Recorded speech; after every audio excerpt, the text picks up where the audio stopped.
We look after roughly about 3,500 sites. We maintain hundreds of reservoirs. Every reservoir is regulated, so they have to be inspected on a weekly basis. So we have to keep the grass cut. So even though a site can be in the middle of nowhere or up a mountain, we still have to cut the grass.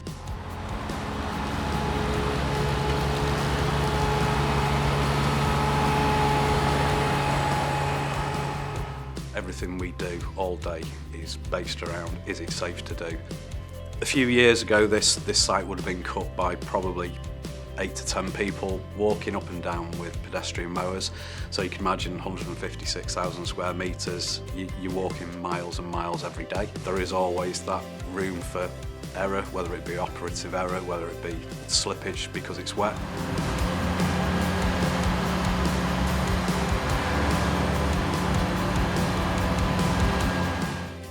The Ventrac just gives the operator the peace of mind that he's safe, but it also gives me as a manager the peace of mind that when I'm sat in the office, I know that my teams out there cutting thousands of square metres a day are safe doing that. It's very important that the surface of the reservoirs aren't damaged by machines, so scalping and things like that, because obviously the banks are holding millions and millions of litres of water. We've tried mid-mount machines, but the scalping is an issue. The Ventracs, because of the way the deck floats, it floats over in undulations, and we don't get scalping, we don't get the issue. So we can go, it doesn't matter whether we're going sideways or up and down, the deck will follow the contours of the surface. And because there's so much airflow under the mower deck, it dissipates the grass and leaves a really good quality finish, which again is great for our customers.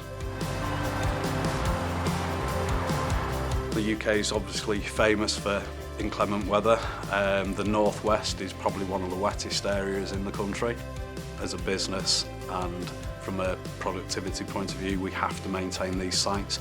To be able to have a machine that we can actually not worry about the weather and still mow the grass safely is a massive bonus for us. My job is to ensure that every penny that comes to me is spent wisely. Because we're not allowed to use chemical on clean water sites, there's a lot of hand weeding to do, so I can utilise the labour elsewhere. So it's not about saving money, it's about using it in the best way possible. I am really excited by them. You know, I've been in the industry for nearly 35 years. It does everything that I thought it would do when I first saw it. I've never seen anything like them.